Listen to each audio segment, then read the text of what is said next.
Today on Locked On Canadians, we talk about the return of Kirby Dach, how that affects the lineup. We have our Habs weekly forecast as always.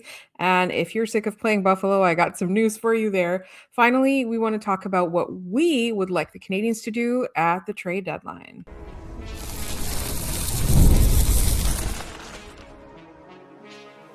You are Locked On Canadians, your daily podcast on the Montreal Canadiens. Part of the Locked On Podcast Network, your team every day. Hi there, everyone, and welcome to another episode of Locked On Canadians. We want to thank you all for making us your first listen of the day. And as you know, we're free and available wherever you get your podcasts, as well as on YouTube as part of the Locked On Podcast Network, your team every day. My name is Laura Saba, also known as the Active Stick, coming to you still from the IR. And I'm joined, as always, by my equally on the IR co-host, Ian Boisvert. Ian, how are you doing? You made me laugh at my back spasm. So this is not we're not doing great. No. We're here. Yes. And we've got a great show. So very much looking forward to distracting myself from how bad my back hurts by talking about Kirby Dach and how much his foot doesn't hurt anymore. I'm excited for Kirby Dach's return. And I am also, I have to say, I'm on muscle relaxers. What I thought was a migraine is actually a neck injury. So if I say anything loopy in this podcast, please do not hold it against us. I'm just trying to get through this half hour without getting fired, but also hopefully trying to make a good show for you guys. All right. We are limping into the Olympic break and we don't get an Olympic break. Like we're still going to be here every day. Every day. We're here for you every day, right? I'm excited about the Olympics and hopefully, my neck heals by then or, maybe even by tomorrow. Yeah. All right. Kirby Dach is returning tomorrow. What does this mean for the lineup? We did get a tidbit about Alex Texier not practicing because of a therapy day. Do you think it's a swap, a 1-for-1 swap here? Yeah, I think so. I mean, when they practiced, it was Kirby Dach up on that line with Suzuki and Caufield. Interestingly, we also had Blais swapping in for Gallagher on the Deneau and Anderson line, and Bolduc and Laine swapping in for one another on the fourth line, which I found particularly interesting. Maybe it's nothing. There's a chance it's nothing. But I found it funny that they're swapping Laine in for Bolduc instead of Veleno on that same line. Yeah. But to the point at hand, yes, Texier had a therapy day. Marty has been alluding to guys having a bunch of bumps and bruises for a little while now, so I would imagine Texier might be one of those guys. And with Dach coming back, it's the perfect time to just do a 1-for-1 swap, throw Dach up on that pair, with that pair of Suzuki and Caufield, throw Dach onto that second power play unit and see what you can get out of him. I alluded to this a while ago. I think it was on a solo show when, I was like, when Dach comes back, I want him on that top line. Mm-hmm. And I know people are going to say, oh, it's too soon. He needs to ease back into it. There's no time to pick and choose when you get the opportunity to play on the best line on the team. Yeah. So he needs to take advantage of it.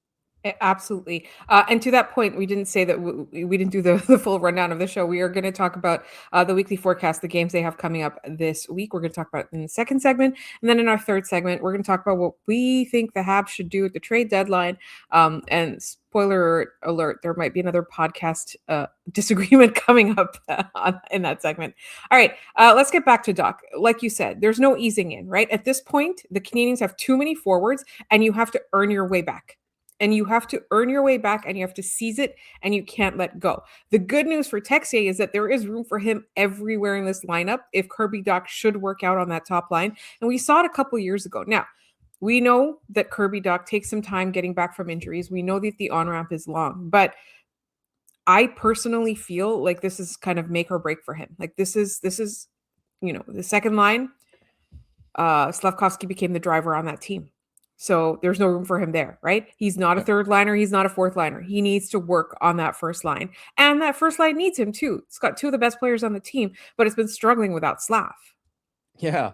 Yeah. If he can play, Kirby Dach, when he's at his best, he's a little bit of a jerk. Which at the size that he is, it's a great quality to have, man. Like I think, a lot of times Slafkovsky acted as that line's pressure valve, where if you're in trouble, throw the puck down below the goal line. I'm going to muck it up, battle for the puck, win the puck, and I'll find you. Yeah.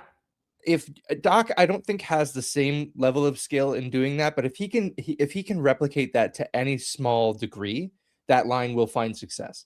Because like Texier is a great player, he doesn't play that way. Bolduc, good player, doesn't play that way. If Dach can kind of play that way, I think that line will have success. And it's helpful that, Dach is returning right as Suzuki and Caufield are picking back up in their scoring, right? They had 6 points last week. We'll talk about each along with Lane Hudson. And we'll talk about what we expect from them this upcoming week and how the Canadiens are probably going to have to lean on them again. But it helps that Dach is rejoining that line when they're not as low as they were maybe a week and a half ago, right? But he's joining that line when they're kind of in full stride. I do want to say, though, that Kirby Dach's work along the boards is underrated. You can't compare him to Slafkovsky. No. But it is something that he can be good at times, right? It is something that I personally feel like, we criticized him a lot when he first got here for it, but I do think that it is underrated at this point. Yeah, I think he does it differently, right? Yeah. Like Slav uses just his sheer muscle, and I'm just going to work you down low, and I'm going to get the puck away from you.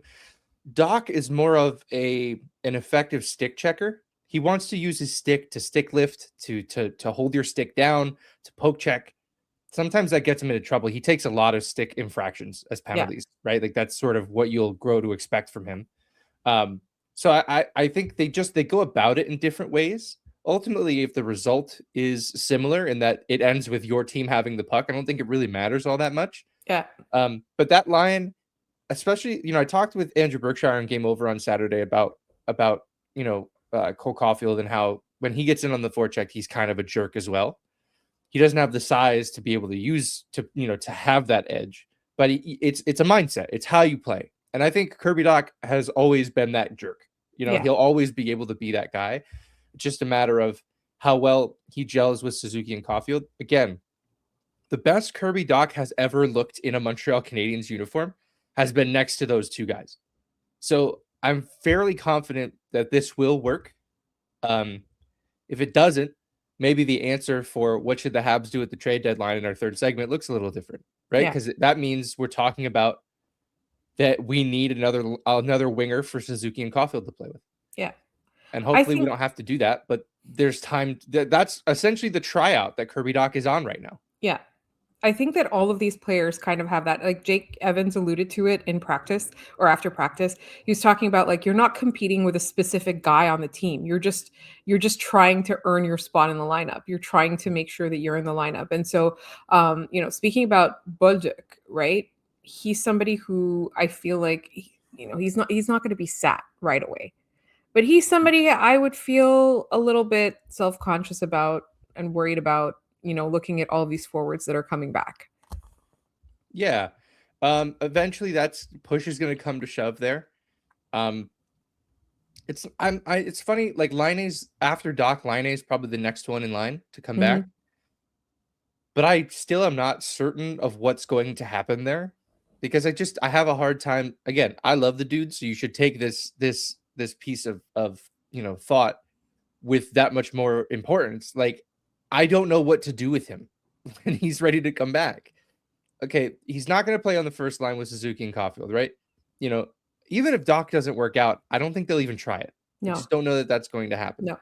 Is he going to play on the third line with Anderson and Danault? Maybe. Is he going to play on the fourth line with Evans and whatever combination of wingers they play there? Maybe.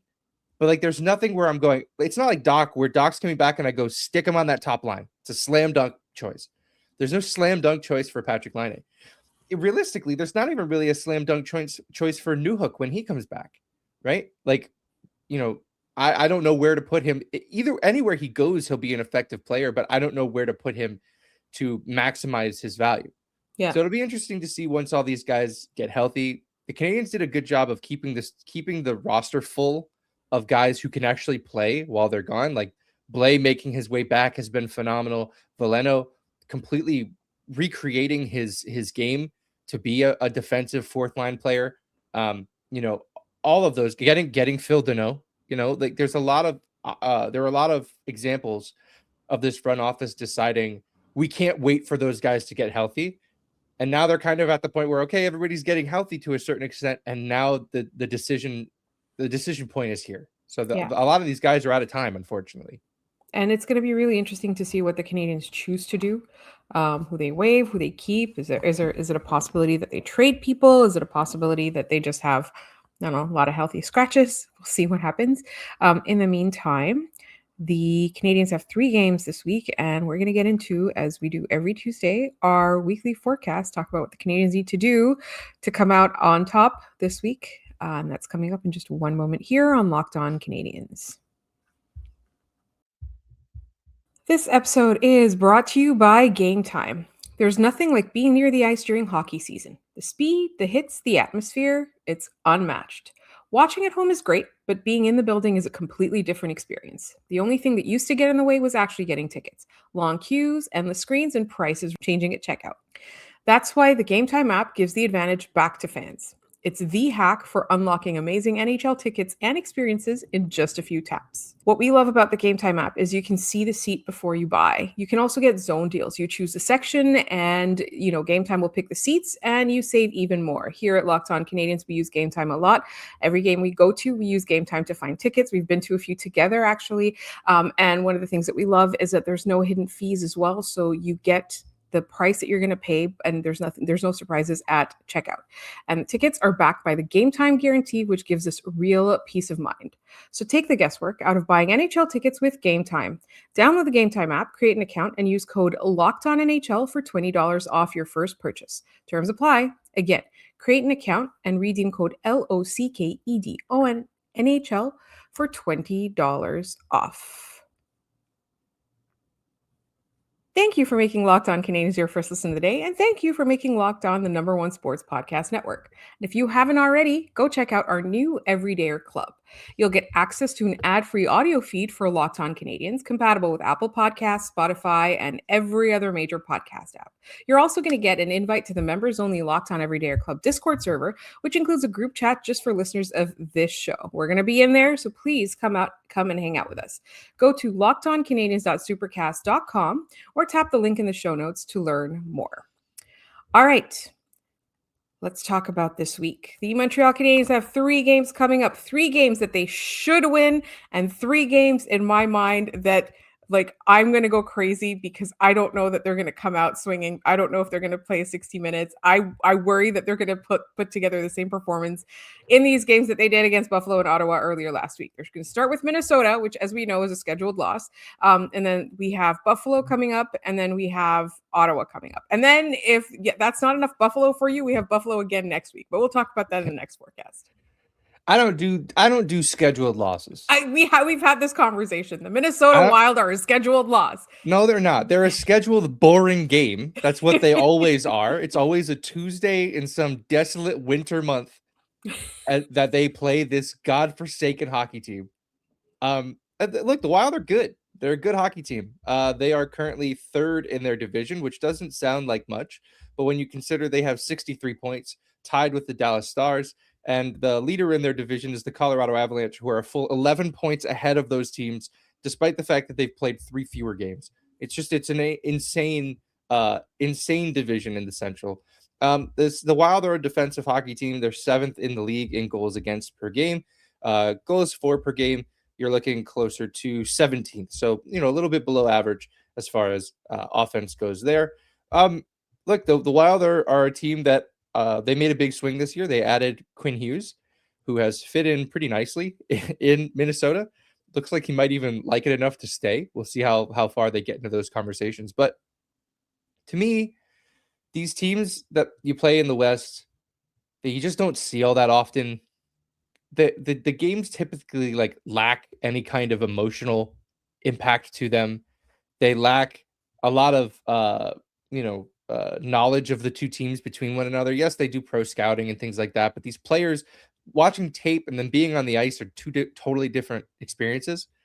I don't think this is a scheduled loss, but I do think this is a very difficult game for the Canadiens. It's a tough team. The one thing that the Canadiens should have in their favor is that as we're recording this on Sunday evening, the Minnesota Wild are about to play in Toronto at 7:30 before going to Montreal the following night. The problem is that the Canadiens are actually really bad when they have rest and they're playing a team who is on the second half of a back-to-back. I don't know what it is, but and I don't have the record in front of me, but it's bad. Like they're not good at taking advantage of this situation. I would like to see them come out in the beginning of that game and just they had 2 days off since their last game. They've been talking about how they need rest. We've been seeing it. I want to see them step on the gas and put that team away early. Yeah. That is going to be the key to winning that one. Honestly, like you cannot mess around like you did against Ottawa. That was, to me, that was unforgivable, that performance, right? Nah, they won. I don't really care. Like that's the one team where I'm like, I don't care how you play. It's actually funnier if you play awful and still win. I think it's better this way. I'd rather get outshot 40-2 and win 2-0 over the Ottawa Senators than play a really good game against them. That's way more funny to me. All right. Up next, up after that, they have Buffalo, and they've got a little bit of redeeming themselves to do in that one because they were not able to counter Buffalo's forecheck. No, the forecheck of the Sabres was really intense. I'm wondering how much of that was matchup based. Yeah. Because we kind of saw it again as well against Ottawa, where Ottawa really wanted to get the Tkachuk line out against Hudson and Carrier, two smaller defensemen, and it worked. They were able to forecheck and sort of impose their will that way. Buffalo won't have that choice on the road. It'll be in Montreal. I'm interested to see who Marty wants to throw out to match up against the Tage Thompson line. I imagine you're going to want to throw Matheson and Dobson out against that pair, against that forward line. But again, it's two games in a row, going from Buffalo to Ottawa, where the Canadiens were doomed by an inability to adjust to a really effective forecheck. That's how teams play in the playoffs. Yeah. And I'm not at a level yet where I am concerned about their ability to play in the playoffs, but I'm getting there. And I want to see them be able to last against a team like Buffalo and play them tough the entire night. And not I want to see them be able to exit the zone and not get hemmed in on the forecheck for the entire night like we have been seeing. So, really we're going to see them again. It's really great that these teams are good at the same time, and we're trying to figure out where everybody slots into the Atlantic Division, because these are two teams just like Ottawa next year. If they find a goalie, they're going to be back. Like don't count on them being at the basement anymore. These are all measuring stick teams. Yeah, the division's nuts, and you still have Tampa being Tampa, and Florida is really banged up, and you can still see them. You can still hear their footsteps behind you. Tkachuk is returning. Yeah. Yeah. Next game. I can't remember who it was against, but he's back. I think for me, what you're talking about with specifically with the Buffalo and like the way that Montreal is playing, I think that objectively Montreal has a better coach, but objectively Buffalo has one of the most experienced coaches ever. Right. Yep. And I think that's where experience wins. And I hope that that's something that Marty is learning as we get closer and closer to the playoffs. All right, let's talk about the Boston Bruins. Speaking of, I will be on Game Over after the Boston Bruins game on Saturday night. Terrific. Hopefully you're healed up by then. This has been there's been two games against Boston so far this year. One back at the Bell Center in November, and the Canadiens lost. And then the last one in Boston, which the Canadiens took a tight game into the third period, got a couple 5-on-3s, scored on both of them, ended up turning it into a bit of a blowout by the end. When the Bruins were at the lowest. You almost, but didn't feel sorry for the Bruins. No, I never would. The Bruins are a team that I don't think are as good as their record indicates. They are currently, I believe, just 3 points back of the Canadiens with as many games played. 58 points. The Canadiens are at 61. I don't think that's an unfair assessment. What's that? That they're not as good as the Canadiens. I don't know what to make of that team. Like they should be worse. Yeah, I think so. I think they're punching above their weight a little bit here, because a guy named Morgan Geekie is one of the best goal scorers in the league, and I don't understand that, and I don't know that that's repeatable. Like, but it's an opportunity in Boston to put some distance between you and that team. If they get to Saturday and they're in the same place that they are now, they'll only be 3 points up, which means a win puts you 5 points up, and a loss puts you only 1 point up on the Boston Bruins. So that is a critical game. The Buffalo game and the Boston game are both very important. Montreal's kind of been slacking against their own division lately. They gave Ottawa a point. Yes, they barely came back in that game, but lost to Detroit, lost to Buffalo. They've really struggled against their own division this year in a way that they didn't last year. They're okay this year, but last year they crushed their own division, and that's what got them into the playoffs. So I'd like to see them start to, pick up some pace against those guys. Yeah, and the closer we get to the end, I think there's more and more divisional games, right? There's like a lot of meat though. Speaking of what they do as we get closer and closer to the playoffs, the trade deadline will be coming up before we know it. So up next, we talk about what we would like the Canadiens to do at the trade deadline or leading up to the trade deadline.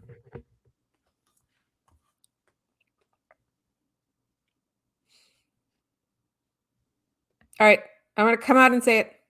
I don't really want the Canadiens to do anything at the trade deadline because I'm really nervous about what they're going to give up.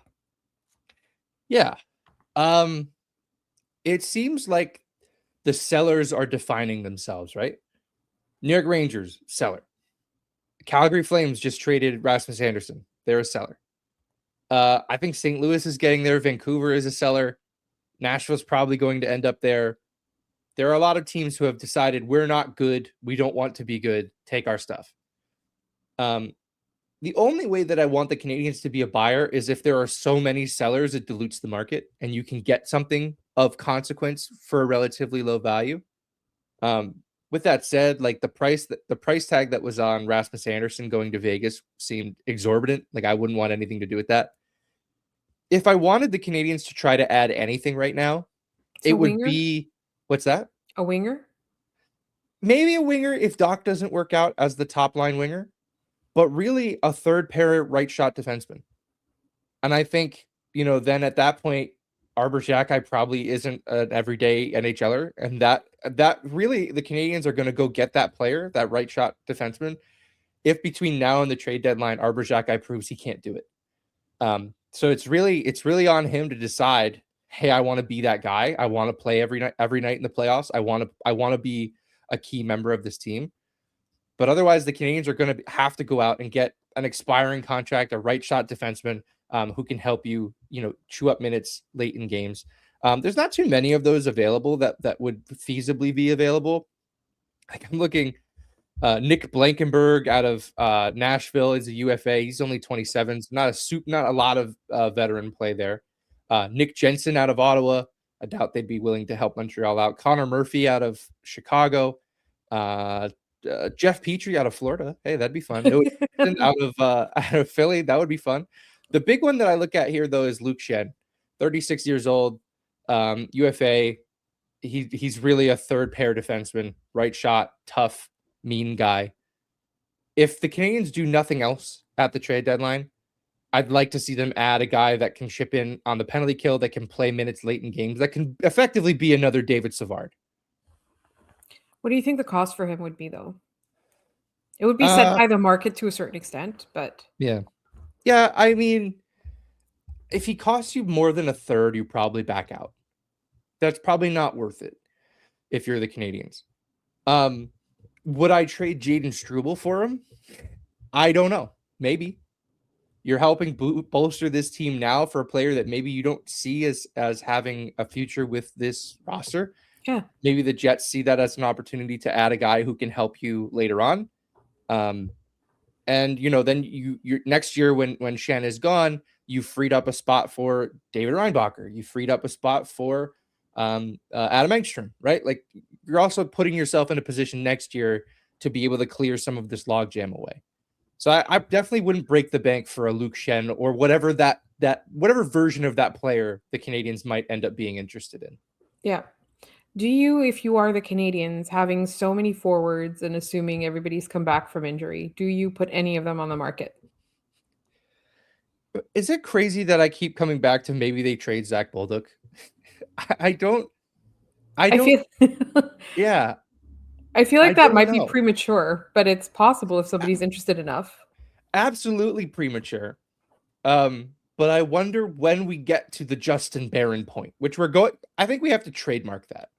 The Justin Barron point TM, which is when they decide enough is enough. We're not getting what we need from this player. He's not developing into a player who's going to be part of our team. We need to move on. I'm not saying that's happening with this player, but I am saying the trajectory is pointing in that direction. Should he not develop into the guy that he ought to be, or who the Canadiens thought he would end up being.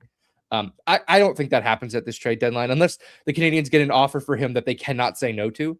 I think Kent Hughes would listen on just about, anyone that's not in the core of this team.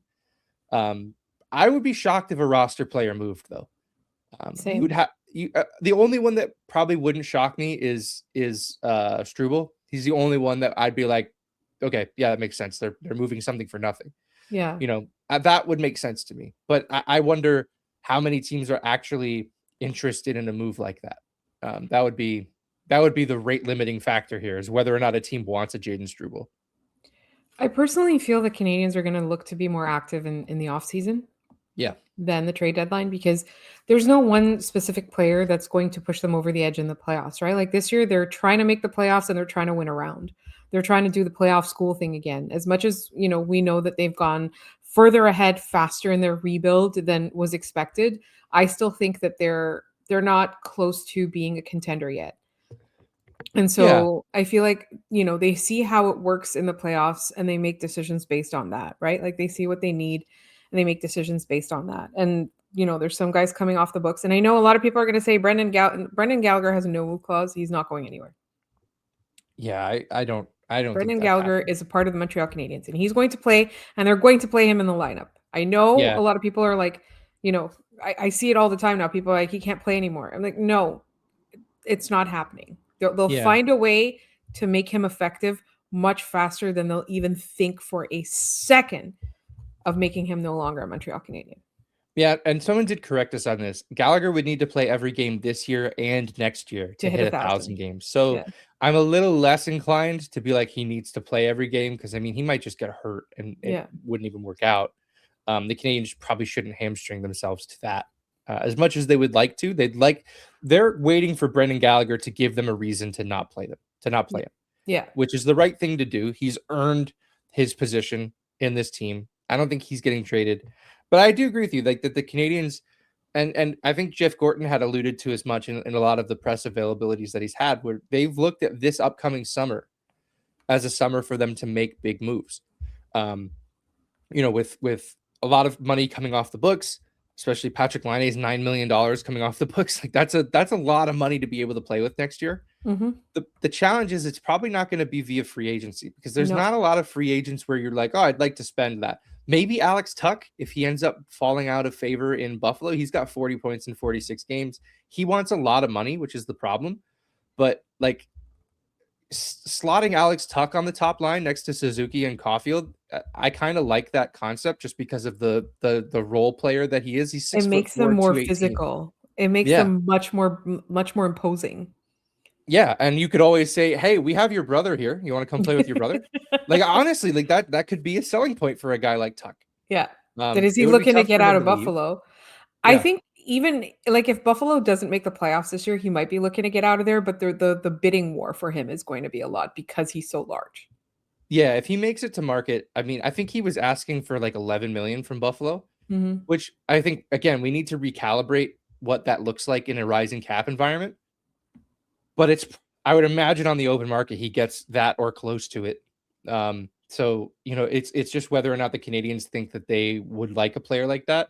But for again, $11 million. I feel like they're willing to spend $11 million, but for the right player. Right. And again, all of this goes back to, last summer we spent the whole thing talking about a second line center, right? And then they have Kapanen play center and they move Slafkovsky off that top line, and the needs have changed. Because I think the Canadiens truthfully are willing to see Kapanen play this out. Yeah. And like I just said with Gallagher, I think they're waiting for Kapanen to give them a reason to not let him be the second line center on this team, to which he's given them no reason. He's that guy right now. So the Canadiens' needs might shift to, well, maybe we don't need a second line center, but wouldn't it be sweet to have a first line winger with Caufield and Suzuki? Yeah. And find a guy who can put up 75, 80 points to sit next to those guys, play on the power play. I think a lot of our vision of what this team was changed when Slafkovsky moved to the second line, and we saw that it worked really well. Yeah. And that they look like they can play a playoff type game together. it's a huge, boon for the Canadiens that happened, but it also creates a new problem. But it's a problem that is easier to solve than finding a center. Honestly, finding a winger in this league is a lot easier than finding a center. Yeah. So finding a winger that you want to play with those guys, looking at the free agents market, like Alex Tuch's probably the best option. I want nothing to do with Artemi Panarin at this point in his career. But I think that's an option for the Canadiens, whether it's one of those guys in free agency or they start looking elsewhere via trade. But to bring it back to the original question about the trade deadline, I wouldn't expect a ton of fireworks. Montreal hasn't really done that at the trade deadline yet. I think Hughes is very reserved. He's a summer blockbuster kind of guy. Yeah, he's the mid-August, everybody watch this. And he just does something insane that none of us saw coming. Yeah. All right. It's time for our trivia. So what was yesterday's question? Yeah, yesterday's question. Cole Caufield and Juraj Slafkovsky each scored twice against Ottawa on Saturday. Only 3 Habs have had hat tricks against the Ottawa Senators. Who are they? Laura, do you have the answer here? I have 2 of them. I forgot the third one all over again. It was Eric Cole, Max Pacioretty, and then the guy I forgot.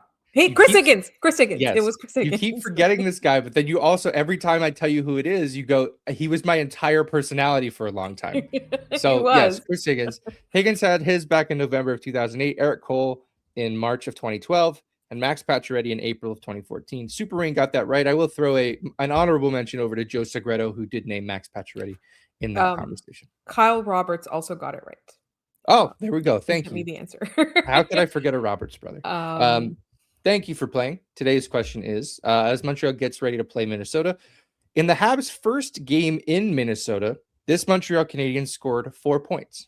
So the Habs' first game in Minnesota, this Montreal Canadiens scored 4 points. If you have the answer, put in the comments down below this video. Let us know any way you know how, and we'll give you a shout out in the next episode of the show. Wait, are we talking like North Stars, or are we talking about Wild?